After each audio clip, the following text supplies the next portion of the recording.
یہ ہوں میر افضل گلزار اور آپ دیکھ رہے ہیں ڈی ایم ایم نیوز۔ ناظرین، آج کا میرا ولاگ ہوگا لین دین۔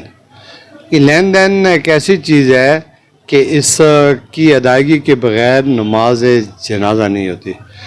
گزشتہ روز میرے پاس ایک شخص آیا اور اس نے اپنی ایک روادات سناتے ہوئے کہا کہ میں دیار غیر میں کسی شخص کو 1,50,000 سعودی ریال بطور اصل قرضہ دیا، لیکن گزشتہ 4، 5، 6، 8 اور 10 سالوں سے واپسی کا مطالبہ کر رہا ہوں تو وہ پیسے مل نہیں رہے۔ اس میں ایک رکاوٹ یہ تھی کہ جب میں پاکستان آتا تو دینے والا سعودی عرب ہوتا، جب وہ سعودی عرب میں جاتا تو وہ پاکستان آتا۔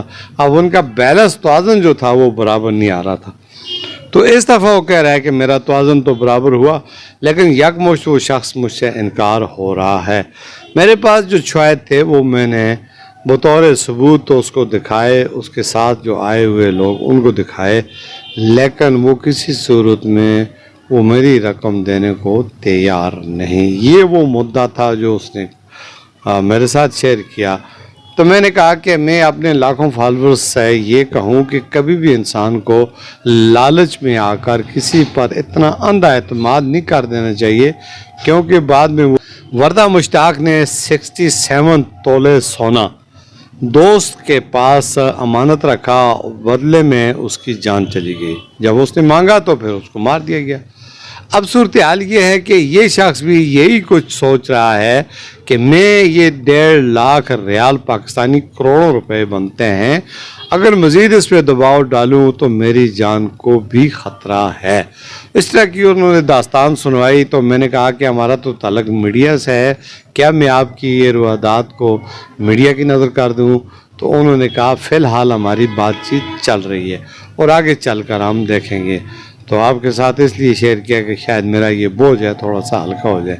میں نے انہیں ایک بات سنائی، میں نے کہا کہ میں نے علماء کرام سے سنا ہے اور کامل روایت بھی ہے کہ جو لین دین کا معاملہ ہوتا ہے قیامت والے دن، روز جزا والے دن، 3 پیسے یعنی روپے جس کے ذمہ دینے ہوں اگر وہ ادا نہ کر سکے تو کل اللہ پاک کی عدالت میں قبول 700 نمازیں، کتنی؟ 700 قبول نمازیں اس کے بدلے میں 3 پیسے والے شخص کو دی جائیں گی تاکہ اس کا یہ ازالہ ہو سکے۔ اور کتنی بڑی سوچنے کی بات ہے، یہ ذرا تھوڑا سا توجہ کریں، تھوڑا تنہائی میں بیٹھ کر سوچیں کہ 3 پیسے اس دور میں کیا چیزیں ہیں کہ اس کے بدلے میں قبول 700 نمازیں اللہ تعالیٰ اگر دے گا تو ہماری حالت ہے کیا کہ ہم کتنی عبادت کرتے ہیں، 5 نمازوں میں کتنی ادا کرتے ہیں، قبول کتنی ہے اس کا بھی ہمیں کوئی علم نہیں۔ اور بغیر جس کا قرض جس کے ذمہ ہوتا ہے تو اس کی تو نماز ہی جنازہ نہیں ہوتی، تو پھر اس کی نمازیں، روزہ، حج، زکوٰۃ، صدقات، خیرات اور باقی دنیاوی معاملات جو ہے وہ سارے کے سارے ختم ہو گئے۔ تو یہ میرا کہنے کا مقصد یہ ہے کہ آئے روز یہاں پر روزانہ کی بنیاد پر یہ حادثات، واقعات اور اس طرح کے معاملات معاشرے میں چل رہے ہیں۔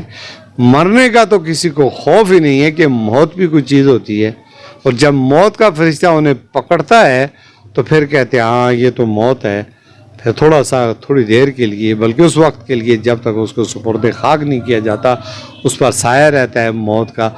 قبر سے لوٹتے ہی پھر اس نے وہی کام کر دینا ہے جس کا وہ سوچ بھی نہیں سکتا۔